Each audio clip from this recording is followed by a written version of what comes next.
Qulqullooti lafarra jirtanu ergaa isiniif qaba. Wayyooti Waaqaa guyyaan argatana keessa jirtanu mudhata gabaabaan qabaatina mudhata dheeraa qabaadha. Dheeressaa dhagga fageessaa dhagga fageessaa yaada fageessaa herrega adharra jiraadha waan borteeta hojjadha waan dhagartan duudii waa itti baatane hojina. Cadhittaneen jiraatina ammaa fi lafarra jiraadha jedha waan jiraattanuuf beeka waan jiraattan san irraa maan hojjechuu qaba jedha mudhata keessan galmeeffadha waan galmeeffattan san irra karoorfadha waan karoorfattan san hojjadha waan hojjettan san immoo bu'aa isii ilaala tarsaa itti karoorfadha ameen jettani. Bara 2017 maa hojjettee namiin karoorfatin eessalle ga'uu hin dandeettu. Bara duudii asi qofa leen haaluma kana keessa jiraadha jettee teettee ifin daangessin. Annama guddaa ta'uu danda'a annama ulfinnaa ta'uu danda'a boru hegeree nama kanaa ta'uu danda'a jedha adharra ta'aati addee boru geettanu dhagga yoo dhaggaan ta'e ollaa keessa ta'e olluma keessa deente ifilaalte mudhata guddaa qabattee naa deente mudhati keetti sun hin guddata mudhata isa irra hin geetta ameen jedhu.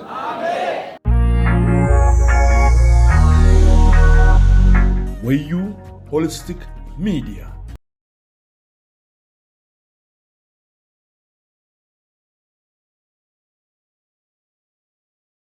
Kajaalatantanii fi ka ulfaattanii dhiiga gooftaa keenya Yesuus Kiristoositiin bitantanii bara jajjabaa akkanaa kanallee isumaa eegantanii guyyaa addaa kanaan kabaatan kolbaan Waaqaa nageenyi Waaqaa isiniif haa ta'u.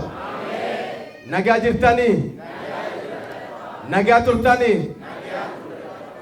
bulee horaa nagaa Waaqa nu gargaaree guyyaa addaa kanaan nu ga'e galateeffata akkuma beekamu guyyaan addaa kun Waaqi nu ba'ate waggaa bara 2016 jedhamu guyyaa inni taakka hidhee jalqabirraa kaase haga inni waggaan sun guyyoota 365 guyyaa ifii xumuree rakkoo ifiitiif dadhabbii ifiitiif hanqina ifii walumaan darree adda nama bara 2017 guyyaa tokkoffaa jalqabu Waaqa nu godhe maqaan isaa haa kabajamu.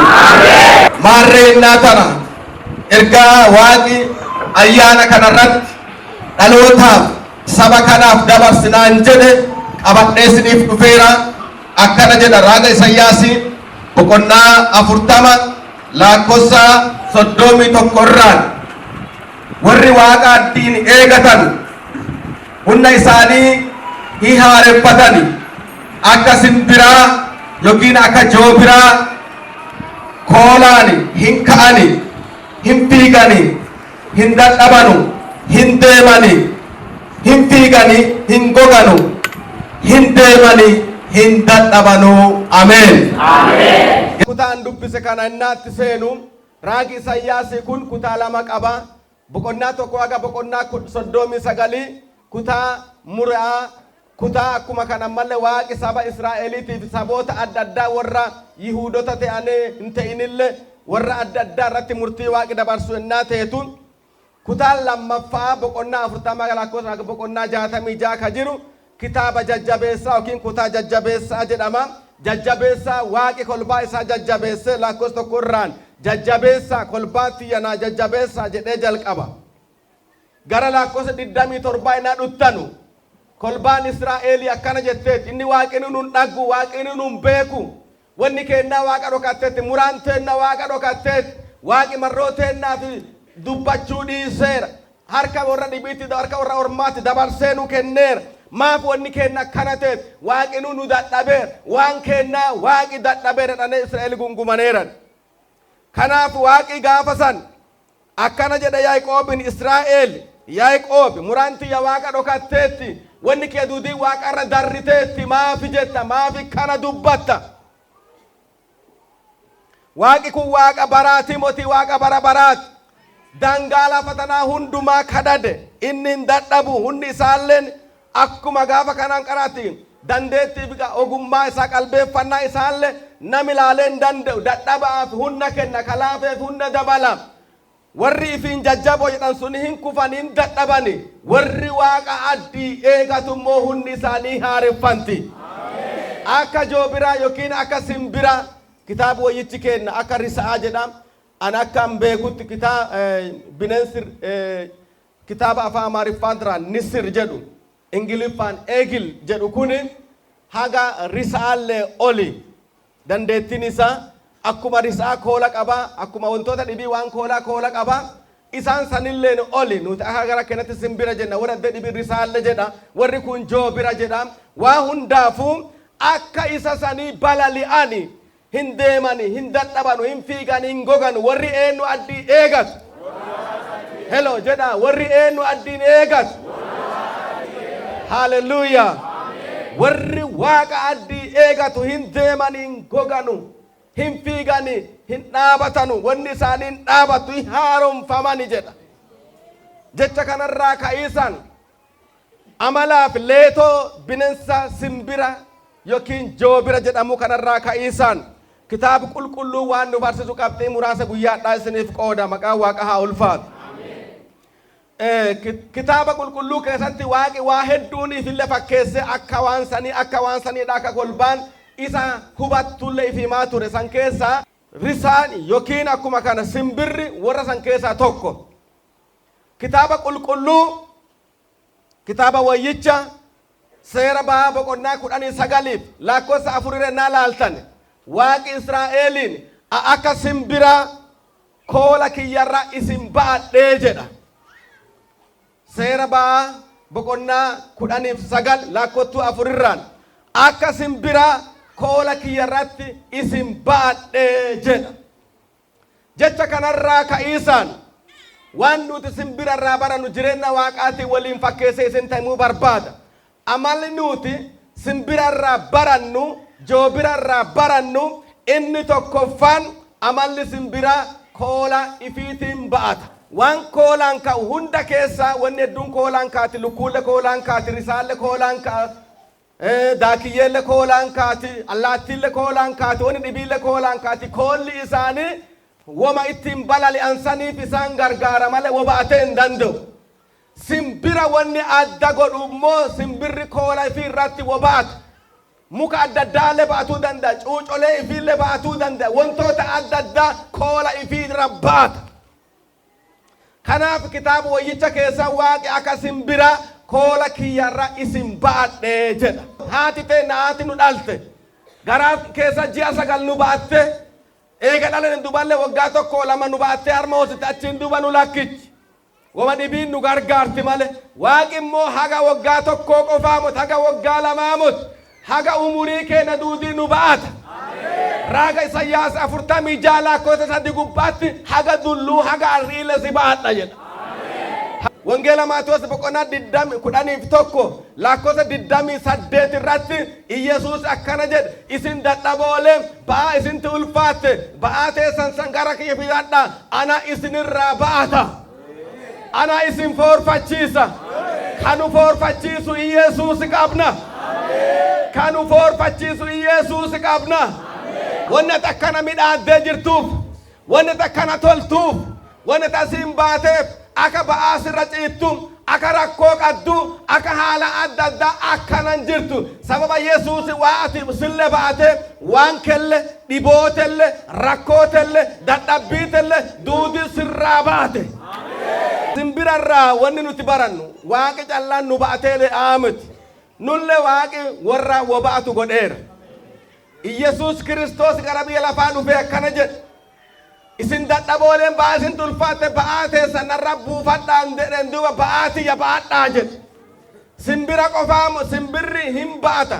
waaqa qofaamoti nuutillee ba'anna menullee ba'anna jedha qulqulloota akka simbiraa woba'atti simbirri koolarraa woba'ata woba'achuu danda'uu malle tajaajila waaqaa ba'achuu danda'uu malle ergaa waaqaa ba'achuu malle mana waaqaa ba'achuu qabna hujii mana waaqaa ba'achuu qabna qambara bacaa kan nu rakkisu ka cubbuu ka abaarsaa ka seexanaa Kiristoos gaa tokko fannoo irraa fannifamee nurraa kaaseera san nurraa buusee amma immoo bara lafarraa qannu duudi akka isa tajaajilu ba'aa nutti kenneera ba'aan sun raaga ta'uu danda'a ba'aan sun faarsa ta'uu danda'a ba'aan sun lallaba ta'uu danda'a ba'aan sun dhibama rakkataa gargaaruu ta'uu danda'a ba'aan sun hiyyeessa rakkataa nama harka qalleessaa watolchuu ta'uu danda'a ba'aan sun karaa adda addaatiin warra rakkoo keessa jiran qabnee keessaa baasuu ta'uu danda'a simbirriin ba'ata koola ifitti nullee haa ba'annu ameen hin jettani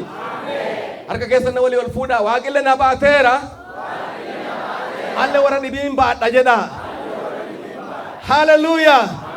Waaqi isin baateera. Isinillee warra dhibii baadha. Rakkattoota baadha. Hiyyeeyyii baadha. Warra aqimiin qabne baadha. Bara jiruu teessanii ba'aana qofatetaniin ta'ina warra dhibiillee baadha. Namichi Yesuus wangeela Maarqos boqonnaa 2 lakkoofsa tokko irratti fayyise. Eega fayyeen duba siree baatee deeme. Bara jiruu fi duudii siree irra hin ciinne. Hagaan tokko namni nu gargaara malee umurii teenya duudii gargaaramaa hin jiraannu. Ifillee ba'anne tarree warra dhibiillee ba'achuu qabna. Ameen jedha. Mana sagadaa keessa yeroo hunda nama isin gobanyan qofa eegatina. Nama is dhufee isin yaame jabaadhu obboleessa keessa jedhu hin jedhina atuu nama dhibiillee jajjabees. Hallelujah. Simbirri wa baata. Koolaan baata. Waaqi kennale nu baateera. Ba'aa san immoo nullee dabarsee kenneera. Ba'aan sun ba'aa cubbuutii moti. Ba'aa dadhabbiitu teena inni baateera. Nuti immoo waan didiiqoo baanna. Eega inni nu baatee waan kennaa baate. Nuti immoo waa inni nutti kennu tajaajila isaa. Mana isaa keessa waaqa tajaajilis hojii waaqa hojjatiisa dadhabbiisan qabnu simbirri wa baata. Ameen.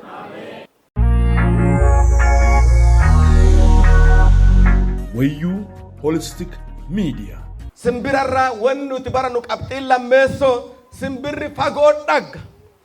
Ilti simbiraa akkuma lafarraa ol fagaattee baraliituun wadhagguu dandeetti.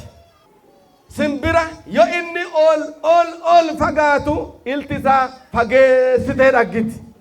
Hallelujah. Qulqullooti lafarra jirtanu ergaa isiniif qaba. Wayyooti waaqa guyyaan argata dhageessaa jirtanu mudhati keessa haa dheeratu dheeressaa dhagga ameen jettani. Mudhata gabaabaan qabaatina mudhata dheeraa qabaadha dheeressaa dhagga fageessaa yaada. Fageessaa herrega adharra jiraadha waan boruteeta hojjadha waan dhagartan duudii waa itti baatane hojina. Cadhittanellee jiraatina ammaa fi lafarra jiraadha jedha waan jiraattanuuf beeka waan jiraattan san irraa maan hojjechuu qaba jedha mudhata keessan galmeeffadha waan galmeeffattan san irra karoorfadha waan karoorfattan san hojjadha waan hojjettan san immoo bu'aa isii ilaala tarsaa itti karoorfadha. Ameen jettani. Adharra teettee nami waru bara 2017 maa hojjettee namiin karoorfatin eessalle ga'uu hin dandeettu. Nami ollaa keessa deemaaru eessa innaa deemta jedhana eessaayyuu hin deemu jedha. Asuma keessa jira jedha. Maqaa Yesuus hin jireennaa asuma keessa jiraadha malee mudhataan fagaadhaa isin jiraameen hin jetta. Mudhata keessan hin fageeffadha. Olluma keessa marina bara duudii asi qofa leen haaluma kana keessa jiraadha jettee teettee ifin daangessin. Ifin daangessina annama guddaa ta'uu danda'a. Annama ulfinnaa ta'uu danda'a. Boru hegeree nama kanaa ta'uu danda'a jedha. Adharra ta'aati. Addee boru geettanu dhagga. Simbirri fageessee dhagga. Simbirri fageessee dhagga. Adharra ta'e addee geettanu dhagga. Haga dhaggaa teetii deenta. Yoo dhaggaan ta'e ollaa keessa ta'e olluma keessa deenta. Yoo borummoo heger nama guddaati ayettee akkasanti ifilaalte mudhata guddaa qabattee naa deente mudhati keetti sun hin guddata mudhata isa irra hin geetta. Ameen jedhu. Fageessaa dhagga. Ilaalcha keessaan hin diqqeessina nama diqqaalle gootanii ifilaalina awwamaan bahu an silaa ijoollee an dubartii an jaarsa an dadhabaa an hin tamaarre awwaa akkanaati moo jettanii ifin daangessina. Ati ifin daangessi ati widdi. Gati fannoota sitti bayeera ati widdi. Gati guddoon bitanteetta ati widdi. Ifi xiqqeessitee laalin haga kana qofan jedhini waan guddootti sitti gati bayeera gati guddoo qadda guddisi yaadi. Keessattuu dargaggoo keessattuu dhalooti ganna 20 irra jirtan ergaa tana sirriin na dhagaya waggaa 20 dhaara eessa ga'uu feeta. Man ta'uu feeta. Man godhuu feeta. Adda karoorfadhu. Adda mudhata dhagge. Yoseef waan waggaa 20 duuba ta'u gaafa mana keessa oolu dhagge. Gaafa obboleeyyaa itti kaatu. Gaafa sindee haaman. Gaafa ollaa keessa yaa'anu. Waan ta'uu jiru Yoseef xiqqeennummaa dhagge. Achi geessaaf isteeppii bacaa deeme. Sadarkaa bacaa keessa dabare malee waan ta'aaru san xiqqeennummattuu dhagge. Mudhata keessa itti xiyyeeffadha. Namni hedduun mul'ata ifiirra wanni ga'uu dadhabeef ittiin xiyyeeffatu. Kana dhaginaan salle gula ka'e, kana dhaginaan salle gula ka'e, kudhan kaari'u tokkochaallee qabu akka mammaassi jedhu. Asirri abbaarree andimmaayizim. Salle kanallee dhaggitettee mara qabatteen deemii ati nama tokkocha mara ta'uu hin dandeettu. Waan mara karoorfadhu. Mul'ata keeti waggaan xaafadhu. Barana kana ta'a itti aansee kana godha jedhi waan didiiqqoon jalqabe waan dhaggite isa irratti xiyyeeffadhu harka guutuu hojjedhu hin baratta teenaan itti xiyyeeffadhu baradhu hin daddalta teenaan itti xiyyeeffadhu daddal. Hallelujah. Hin qotata teenaan itti xiyyeeffadhu qoti. Yoo san milkoota ameen hin jettaa. Sadaffaa simbira irraa wanni barannu. Inni sadaffaan simbirri qofuu barara. Nisir bichaa'uun ibarraan. Warra dhibii waliin oola simbirree dhibii hin qabu. Oola saphaliisaa hin qabu. Oola lukkuu hin qabu. Lukkuu ollaa keessa kakakakaidhaa asuma oolchi. Siilla akkuma simbiraa koola lama qaddi.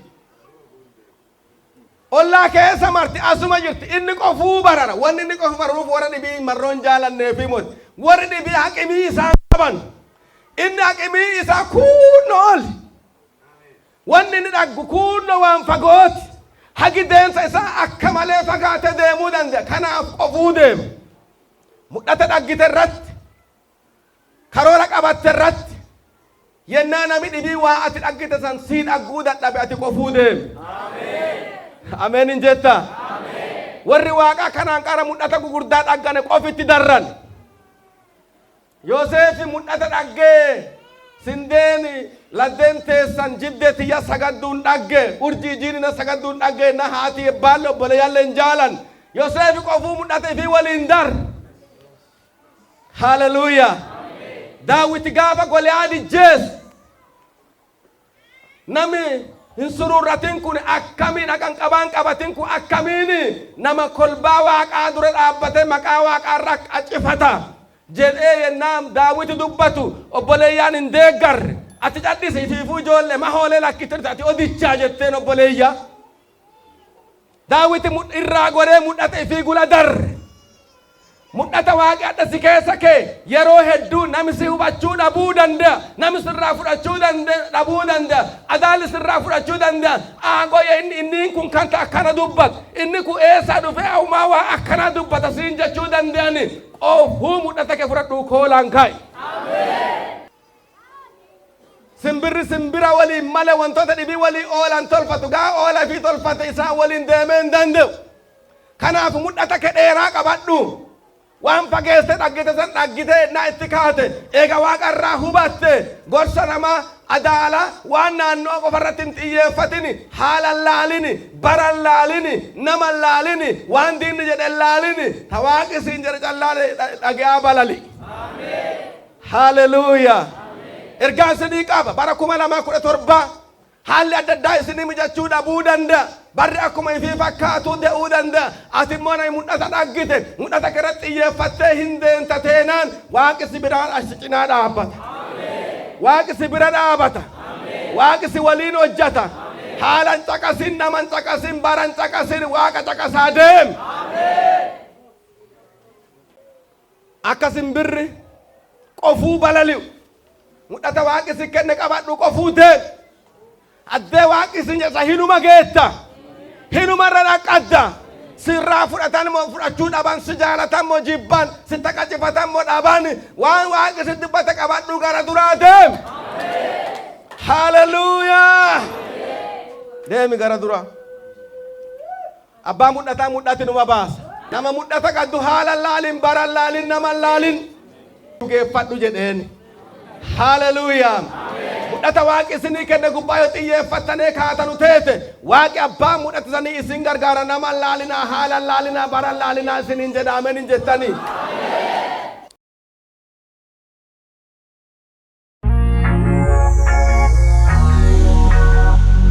Woyyuu Holistic Media.